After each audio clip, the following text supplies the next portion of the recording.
그거 알파고는 전혀 놀라운 일이 아니다. 자동차가 가장 빠른 인간보다 빨리 달린다는 게 놀라운 일입니까? 내가 한눈에 알아봤어. 인공지능은 한눈에 어떻게 알아봐요? 딱 보면은, 내가 감을 잡았어. AI가 어떻게 감을 잡아요? GPT-3가 하는 example을 딱 했는데, 상당히 그럴듯해요. 갑자기 뜯어보면은 엉터리가 너무 많아. 이게 말도 안 되는 거 아니야, 이거? 지난해에 넷플릭스 인사이트라고 하는 책을 네, 쓰셨잖아요. 네. 그건 사실 어떻게 보면 좁은 AI에 대한 그렇습니다. 이야기하신 것 중에 영화를 감상하다 보니까 연구의 대상이 됐다 이런 네. 얘기를 하셨어요. 네, 네. 아니 넷플릭스가 그렇게 훌륭한 기업이라고 네. 생각하십니까? 예.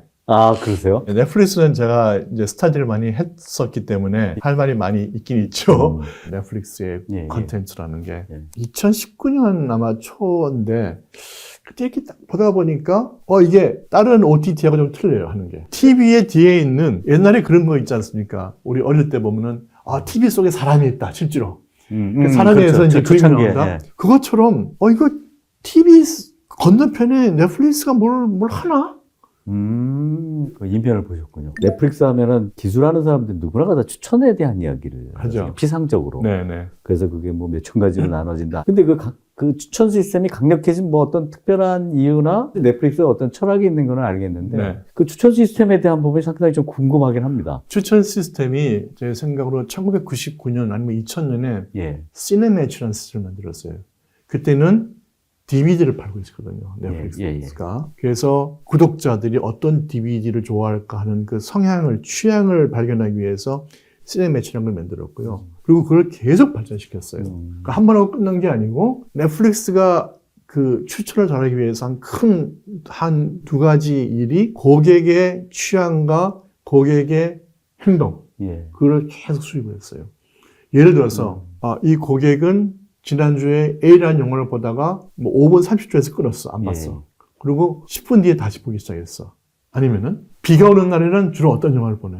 또 주말에는 어떤 영화를 보내. 이런 거 고객에 대한 그 행동이죠. 그러니까 고객의 취향과 그런 행동을 굉장히 딥하게 스터디를 했어요.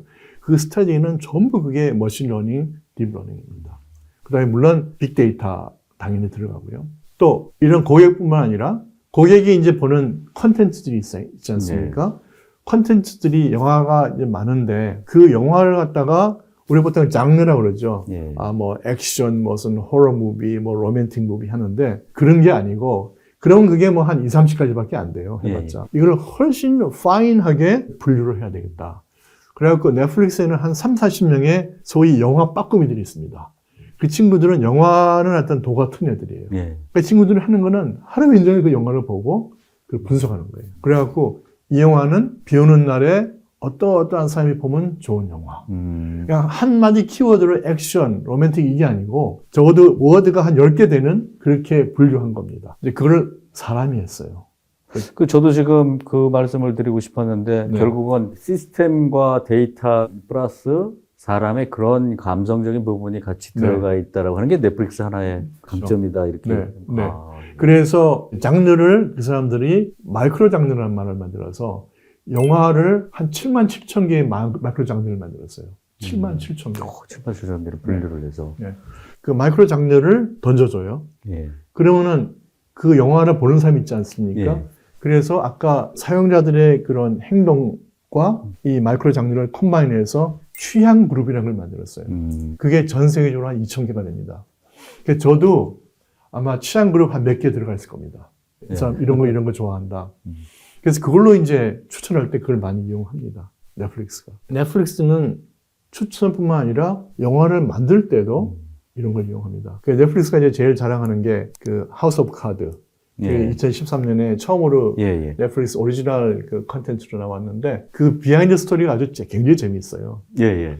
한번 들려주십시오. 그게 뭐냐면은 넷플릭스가 오리지널 컨텐츠라는 걸 만들게 된 이면에는 몇 가지 이유가 있습니다.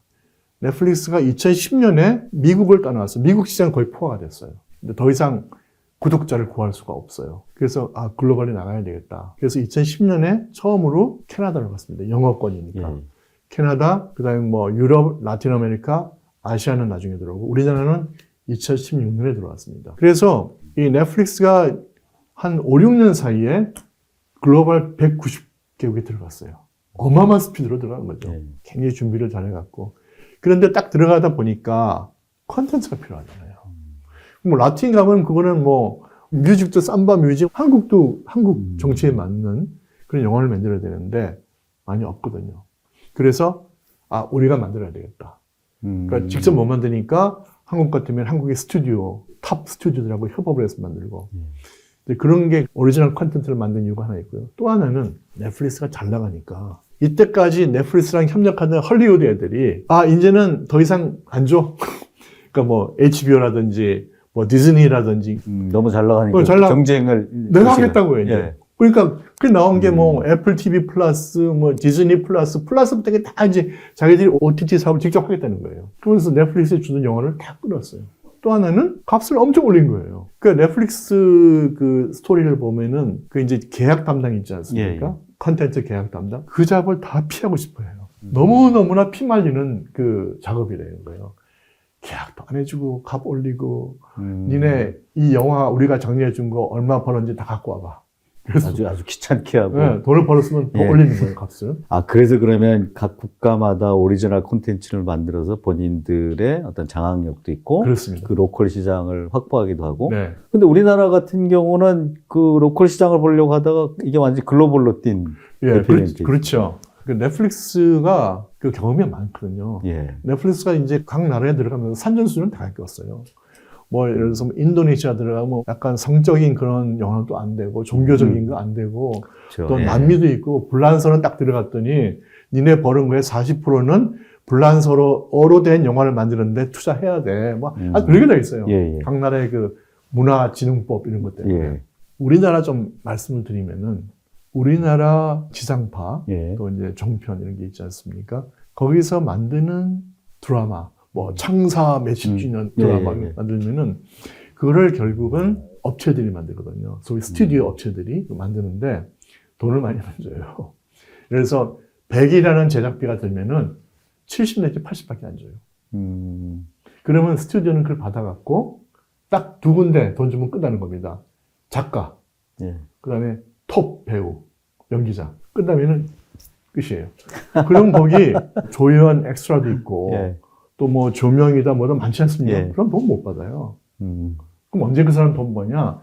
이 영화가 히트 쳐갖고, 이게 나중에 뭐 엑서사이드 팔고 또 메인 그 브로드캐스팅 그 방송국이 아니고 이미 막 팔잖아요. 예, 저희가 세컨드 프로덕션. 세컨드 프로덕트로. 그러면 이제 그걸로 돈을 받으면은 주는 겁니다, 돈을. 그러니까 상당히 열악한. 굉장히 열악하고요. 완전히 슈퍼갈이죠. 지상파라든지 이런 데가 종편. 근데 넷플릭스가 그걸 착안한 거예요. 그래? 우리한테 와. 그 기획서 갖고 와봐.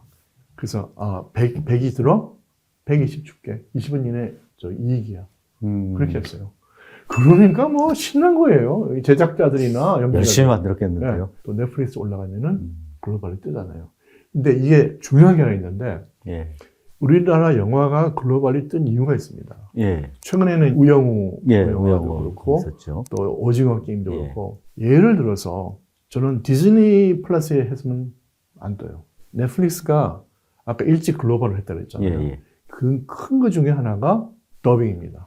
자막하고 더빙. 예, 예. 그 얘기 많이 있었습니다. 네. 근데 보통은 3개 내지 4개국어밖에 안 해요. 뭐 영어, 스페니쉬 뭐 등등 이렇게. 그런데 넷플릭스는 한 28, 29, 어떤 거 30개국 한다고요. 그리고 그 더빙이나 자막을 만드는 그 시스템이 굉장히 정교해요. 그게 왜 그러냐면은 글로벌리 하려고 그러니까 예를 들어서 우리나라 뭐 킹덤을 폴란드에서 상영한다. 예. 그럼 한국어, 폴란드를 아는 사람을 아는 사람이 해야 되잖아요. 예. 근데 그런 사람이 몇 명 해야 되겠어요. 그러니까 영어를 인터미디어 랭귀지로 만드는 거예요. 그래서 한국어를 일단 영어로 만들어. 예. 그거를 폴란드어로 한다요. 그러면은 할 수 있는 사람이 많지 않습니까? 그렇죠. 그 시스템을 굉장히 정교하게 만들었어요, 넷플릭스가. 번역에 대한 그 이야기들은 굉장히 많았습니다. 네, 네. 이거 굉장히 정교하다. 네, 그리고 네. 표현이 그 의미를 갖도록 굉장히 많이 노력을 했다. 맞습니다. 네, 그 네. 얘기는 저도 네. 들어서 사람들이 관심사 중에 하나죠. 이 한국적인 이런 정서에 대한 이야기를 어떻게 번역했을까? 막 그런 얘기들이 많이 맞습니다. 네, 떠돌아 다녔습니다. 예, 예, 예. 아니, 넷플릭스 책 쓰시면서 넷플릭스에 완전 매니아가 되셨. 네. 근데 제가 이렇게 보니까 그럼에도 불구하고 네. 이 책에서 표현하신 게 보면 야, 인공지능은 간단하게 수학 문제 푸는 것보다 간단한 일도 못해. 네, 네. 이렇게 표현을 하셨더라고요. 그래서 예, 예.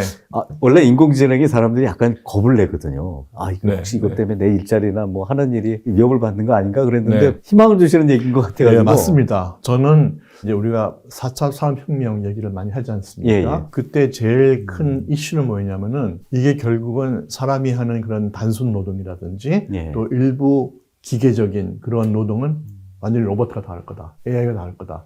그런 얘기 있었는데 물론 그 부분은 사실일 수 있어요. 예. 그러니까 단순 노동은 AI나 로봇이 하지만 항상 더 이런 AI가 발전되면 걔가 새로운 일자리를 만들거든요. 만들죠. 네.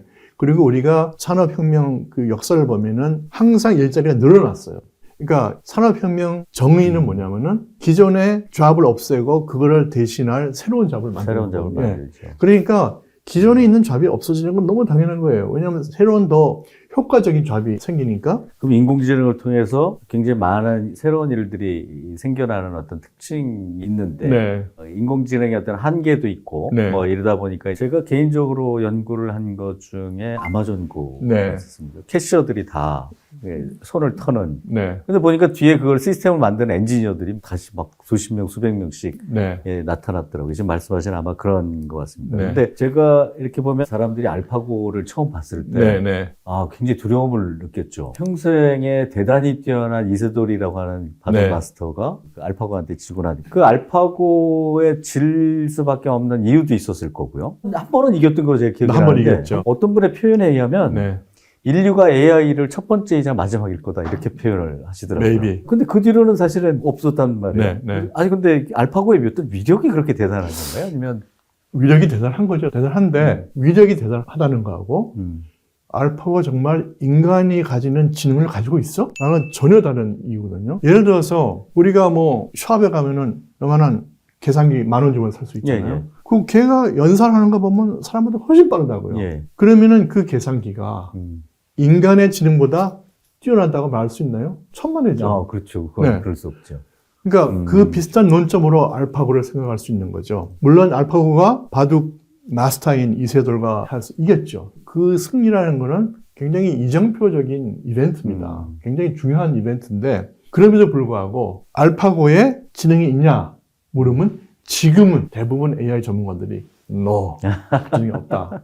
아, 다행이네요. 알파고 그 이세돌기 2016년인데 예. 그 전에 몇 년 전까지만 해도 과거에 바둑은 서양 장기 체스 예. 보다 훨씬 더 복잡하고 그렇죠. 소위 서치 스페이스가 커서 그 경우의 수를 컴퓨터가 탐색할 수가 없다. 너무 커서. 그런데 나중에 이제 알파고가 이기고 나서 그걸 자세히 분석을 해보니까 예.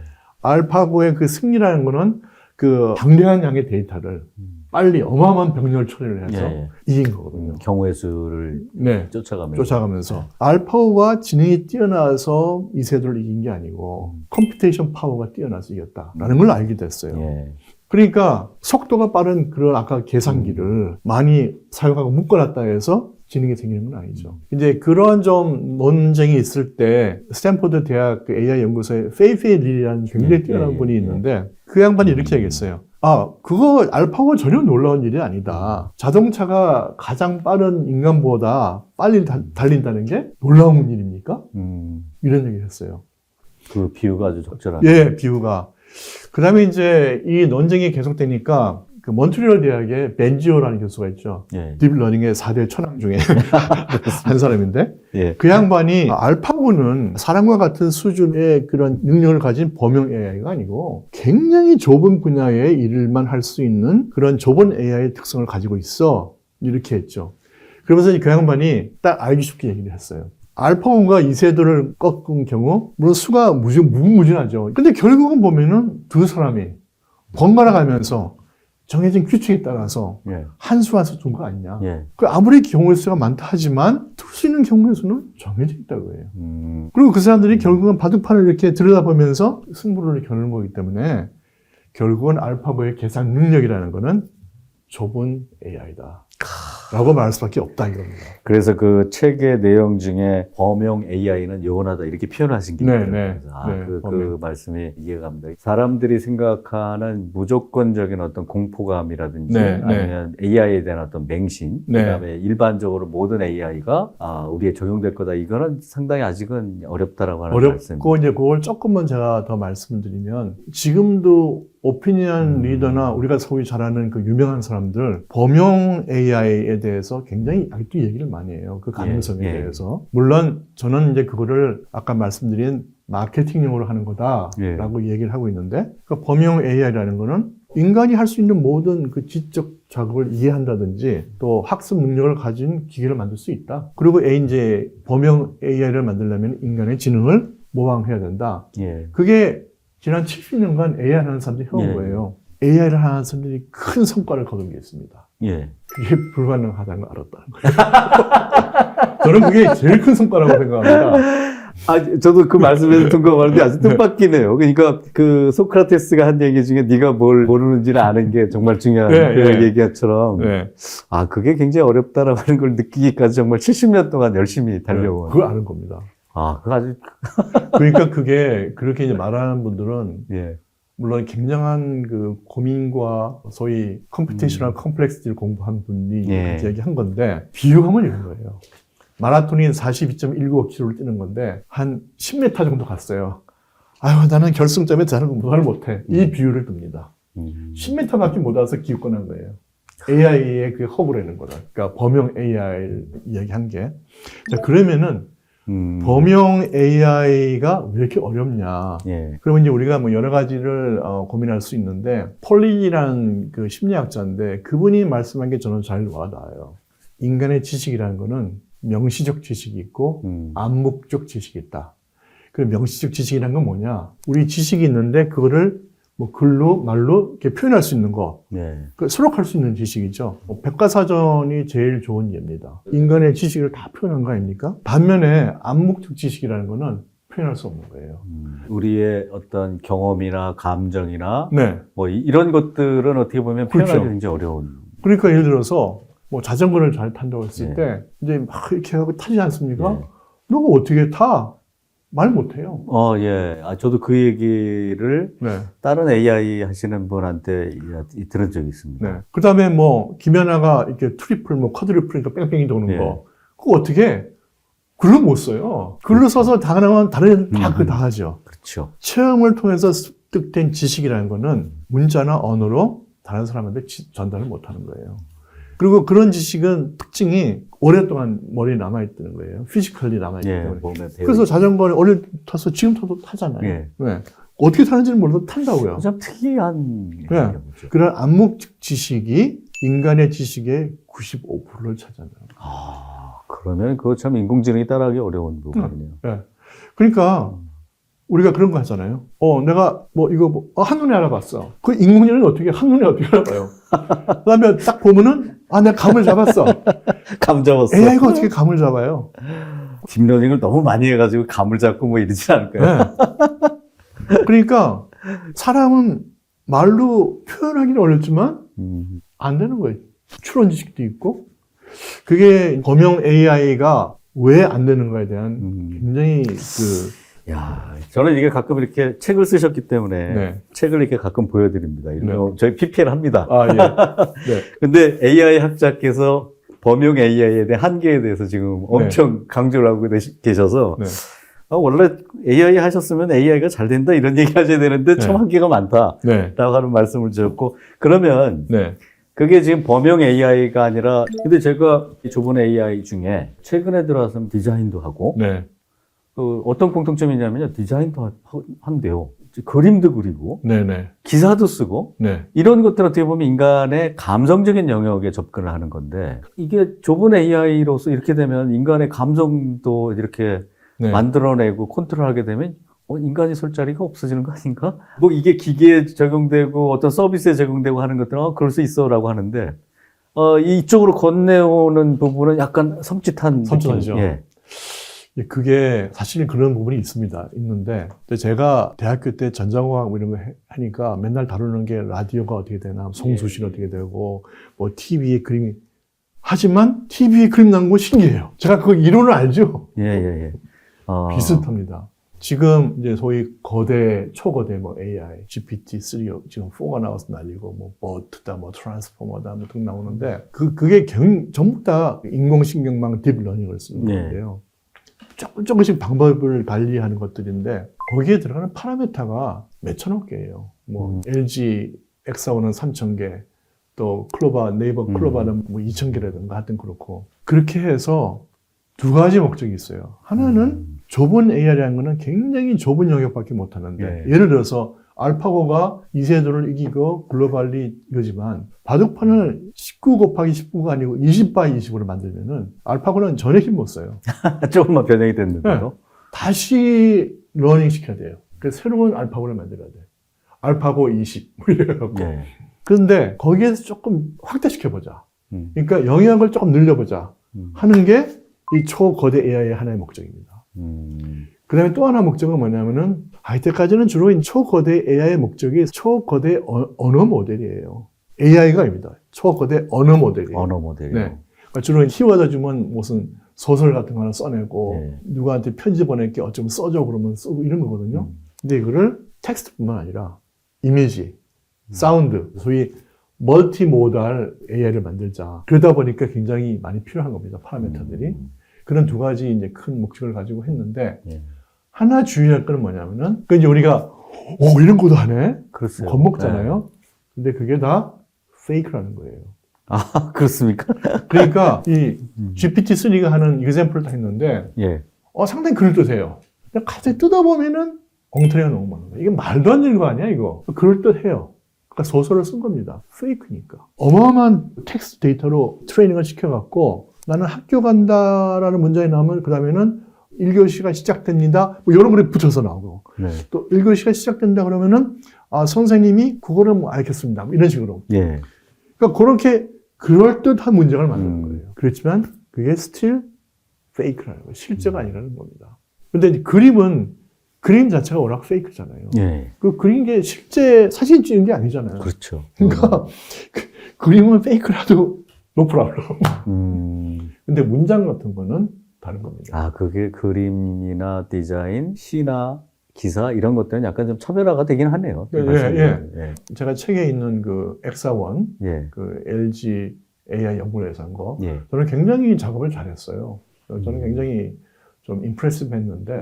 그 디자인적이. 예, 디자인. 패션 디자이너가 제일 곤혹스러운 게 금년에 패션 해갖고 뭐 옷을 만들어냈어요. 그럼 내년 거 해야 되잖아요. 예. 그러면 제일 먼저 패션 트렌드를 이해를 해야 돼요. 내년에는 뭐 색깔이 어떻고 뭐 좀 짧은 게 어떻게 되고 뭐 이런 게 이제 파악을 하면은 트렌드를 알았어. 그러면 어떻게 독창적인 걸 만들어내지? 그러면 그 전부 시각적인 거, 옷이니까. 그런데 그거는 완전히 어려운 거예요. 그래갖고 디자이너들이 많이 하는 것 중에 하나가 컨셉트인데, 예. 컨셉트 정립을 하기 위해서 뭐 박물관도 가고 핀트레스트 그렇죠. 엄청 보고 뭐 구글 이미지 검색도 엄청나고 그러니까 엄청난 데이터를 받아들이는 거예요. 경험치를 올리는 거. 예. 근데 우리가 알지만 내가 박물관의 이미지를 뭐 루브르 박물관 가면 한 몇만 개를 보겠죠. 몇 개 기억합니까?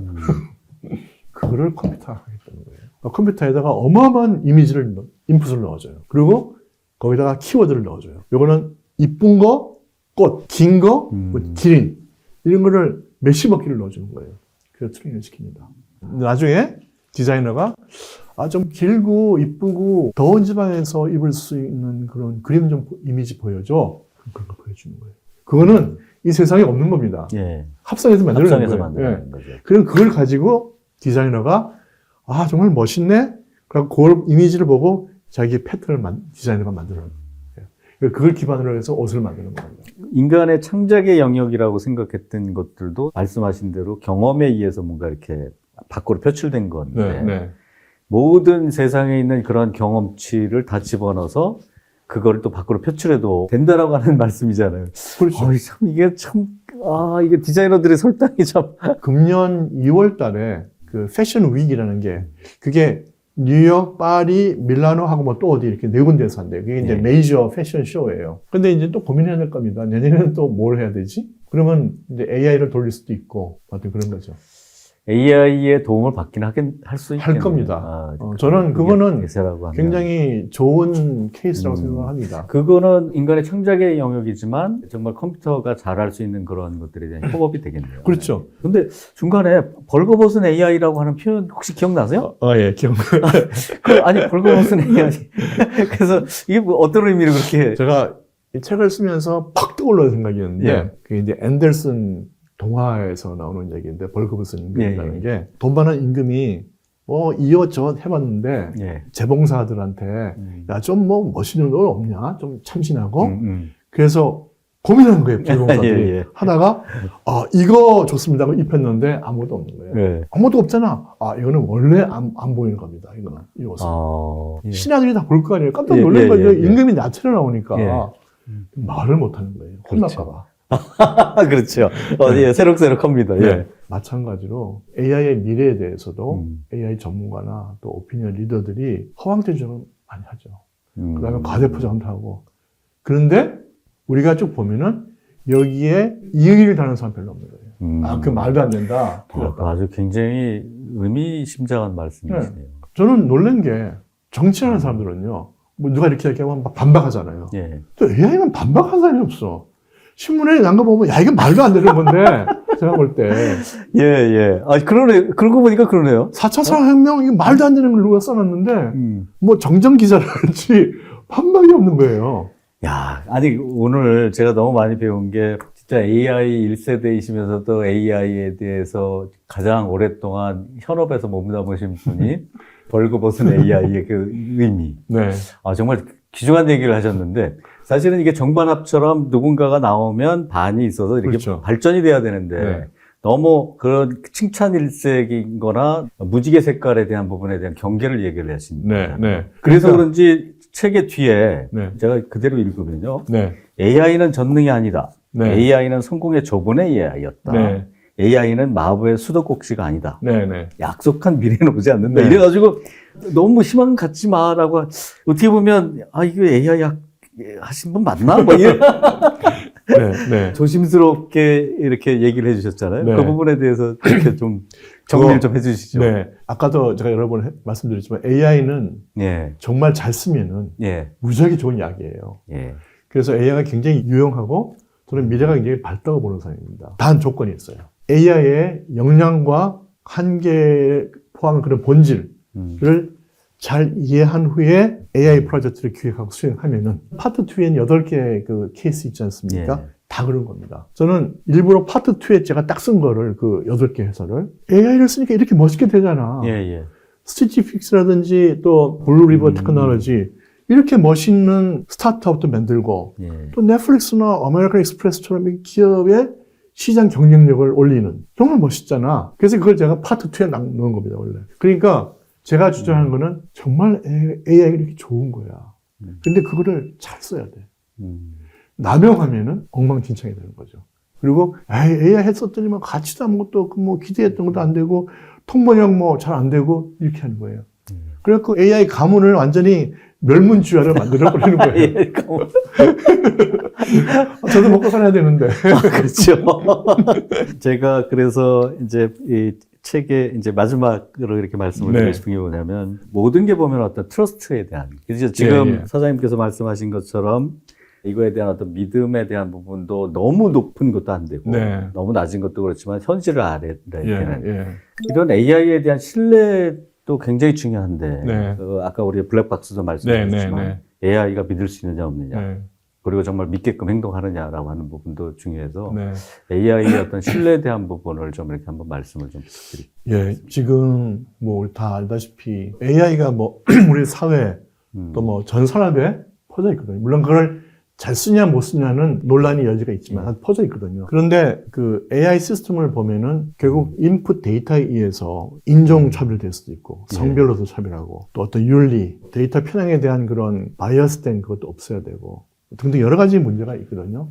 우리가 잘 아는 뭐 딥페이크도 그런 문제고 그것뿐만 아니라 데이터를 훔쳐서 써는 싱가포르에 그런 게 있었죠. 신뢰할 수 있는 AI를 만들기 굉장히 중요한데 그러면 저는 한 두세 가지 전제 조건이 있다예요. 우선 데이터를 프레시한 걸 써야 되고 썩은 데이터 쓰면 안 되고 그리고 데이터를 자꾸 갈아줘야 되고 업그레이드를 예. 해줘야 되고 또 하나는 AI 시스템을 만드는 사람이 저는 굉장히 정직해야 한다고 생각합니다. 아주 중요한 말씀이십니다. 예. 저는 사실은 대놓고 이야기하는 좀 쑥스러워서 얘기를 못하는데 AI 뭐 전문가나 하여튼 AI를 다루는 사람들 넘버원 덕목이 정직이에요. 기술에 대해서 비즈니스에 대해서 정직하다. 이 기술 쓰면 비즈니스 이렇게 잘 돼 라고 얘기할 수도 있고 이 기술 써봤자 비즈니스가 안 될 거야 말할 수도 있고 그런 정직이 담보가 되지 않으면은 결국은 AI 기술을 써서 만드는 시스템은 쓰레기만 만든다. 아까 벌거벗은 AI에 대한 네. 이야기와 비슷하신 것 같은데 우리가 AI에 대해서 너무 긍정적으로 생각하는 쪽으로만 몰고 갔을 네. 때는 굉장히 위험하고 그것에 대한 반대에 대한 이야기도 네. 해야 되고 그래서 이게 어떤 AI에 대한 서비스나 알고리즘을 봤을 때 솔직하게 우리가 네. 정직해야 된다고 하는 네. 말씀. 그 딥러닝의 대가들이 몇 명 있는데 아까 이제 벤지오도 그 중에 하나고 지금 페이스북의 AI 수석 과학자 얀 루쿤이라고 예. 있지 않습니까? 그 사람이 그 IEEE 스펙트럼 그 매거진에서 딱 얘기를 했어요. 범용 AI는 없다. 그 사람 말로서는 굉장히 돌맞을 얘기를 한 거예요. 자기 분야인데. 자기 분야죠. 그 다음에 제가 그대로 이제 읽어보면은 내가 가장 좋아하지 않는 설명은 딥러닝이 뇌처럼 작동한다는 말이다. 다 그렇게 얘기하거든요. 그래서 뇌과학자들이 많이 뜨는 겁니다. 근데 이 사람은 딥러닝은 뇌처럼 하는 게 아니야. 나는 사람들이 이런 말을 하는 것을 좋아하지 않습니다. 왜냐하면 딥러닝이 생물학적으로 뇌에서 어떤 아이디어를 얻기는 했지만 뇌가 실제로 작동하는 것과는 전혀 다르다는 거예요. 인공신경만 보면 노드가 있고 노드에 그 가중치, 웨이트가 있고 했지 않습니까? 그게 머리에 뉴런이나 뭐 시냅스나 하는 거하고 비슷하다고 하지만 전혀 틀리다예요. 저는 그건 100% 동의합니다. 전혀 틀리다. 그래서 인공신경망이나 딥러닝을 뇌처럼 묘사하는 것은 굉장히 위험하다. 네, 위험하다. 그리고 왜냐? 과대 광고로 이어진다. 그게. 그렇죠. 그렇게 포장이 되면 네. 위험한 결과들을 가져오게 됩니다. 그리고 사람들이 사실이 아닌 거를 사실인 것처럼 얘기하고 앉았다 그래요. 그래서 AI가 결코 성취할 수 없는 범용 AI를 주장했기 때문에 우리가 AI 겨울을 여러 번 겪어왔다. 앞으로도 만약에 그런 식으로 반복이 되면 우리는 또 AI를 맞을 겁니다라고 하는 경고죠. 예. 네. 지금 사장님께서 말씀하시는 우리가 이게 정직과 신뢰에 대한 기본 바탕이 돼야 그런 겨울을 맞지 않을 거라고. 그렇죠. 그 다음에 또 하나는 여기서 우리가 이제 AI에 대해서 좀 두려움이 있고 그런 말이 있지 않습니까? 그래서 이 사람이 얘기한 것처럼, 늘 약군이 얘기한 것처럼 범용 AI는 불가능하다. 그런 게 없다. 근데 범용 AI가 되면 사람이 걱정해야 돼. 제가 날 어떻게 하면 어떡하지? 로봇 왜 그런 거 있지 않습니까? 그래서 AI에 대해서 전혀 공포를 가질 필요가 없다. 오늘 그 최후로 말씀하신 거는 정직과 신뢰. 네. 그 다음에 공포를 버려라. 버려라. 네. 우리 인간으로서의 네. 기본적인 네. 자질로서도 충분하다. 예. 저는 이 AI 인사이트 이 책을 보고서 AI에 대한 전체적인 그림을 좀 이렇게 봤습니다. 네. 히스토리에서부터 그 다음에 지금의 어떤 한계 그리고 우리 이사장님께서 말씀하신 대로 AI의 한계를 보니까 어떻게 하면 우리가 또 이걸 또 극복할 수 있는가에 대한 부분. 가장 중요한 거는 말씀하신 대로 이제 정직과 신뢰, 솔직한 그런 것들이죠. 근데 우리 이런 얘기를 들으면 우리 젊은 학도들이 있잖아요.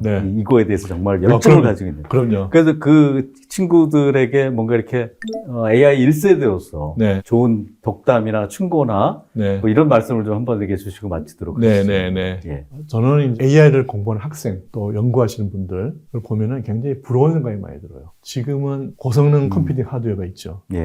또 텐서플로우, 뭐 GitHub, 그런 오픈 소스나 라이브러리 우수한 것들이 많이 있지 않습니까? 또 쉽게 접근할 수 있어요. 그러니까 지금은 AI를 공부하고 싶으면은 개발하기에 굉장히 좋은 환경이 되어 있는 거예요. 그리고 AI는 아주 파워풀하기 때문에 잘만 이용하면은 굉장히 높은 가치를 창출할 수 있죠. 단기간에 개발할 수도 있고, 스타트업을 할 수도 있고, 또 큰 회사에서 하는 사람들은 좋은 가치를 만드는 서비스를 만들 수도 있고. 이런 좋은 게 있지만 실제로 우리가 겪는 현실의 문제, 소위 우리가 말하는 오픈 월드, 사람이 숨쉬고 살고 있는 오픈 문제를 다루려면은 우리가 AI를 조금 더 깊이 이해할 필요가 있다. 물론 당연히 이런 뭐 오픈 소스나 이런 거 알아야 되지만 AI에 대해서 좀 딥다운해서 본질이 뭐고 인사이트가 뭐고 그래서 저는 AI의 70년 역사를 보면은 성공도 있고 실패도 있거든요. 예. 성공하고 실패한 데는 다 그만한 이유가 있는 거예요. 그때 그 사람들이 바보가 아니었잖아요. 그렇죠. AI 훌륭하신 분들이 다 대가들인데 예. 세계에서 노벨상도 받고 또 교훈이 되는 것도 많습니다. 저는 솔직히 많이 배웠습니다. 그런 실패 역사를 보고 그래서 지난날의 성공과 실패의 역사를 알고 있으면은 우리가 좀 현실 문제를 푸는데 굉장히 큰 도움이 돼요, 사실은요. 그리고 지금 잘 보이지 않거나 어려운 문제도 지난 역사를 잘 알고 있으면은 마치 안경 안 쓰면 어둡게 흐리멍텅한데 쓰면 밝게 보이잖아요. 아주 밝게 보여요. 현실의 문제가. 성공과 실패의 역사를 비춰보면. 그리고 때로는 손쉽게 해결할 수 있는 방안도 떠올라요. 노노의 온고의 지지란 말이 있잖아요. 예, 예. 그거 생각이 전 납니다. 그러니까 그거를 우리는 예. 보통 AI 하는 분들 제가 얘기를 해보면은 역사를 몰라요. 텐서플로우, 깃허브 뭐 이런 것만 알지. 현재 주어진 문제는 잘 풀지만 그걸 잘 모델 누가 만들어주면은 큰 문제를 줬을 때 네가 한번 책임지고 이 문제를 한번 프로젝트화해서 만들어 봐. 잘 못해요. 그래서 당연히 지금 필요한 소프트웨어 스킬을 닦는 그런 동시에 중장기적으로 지난 역사 또 AI에 깊이 숨어있는 내재된 그런 것들을 이해해서 AI의 인사이트를 가지시기 바라요. 그러면 정말 AI가 예. 나한테 유용한 툴, 무기가 되는 거거든요.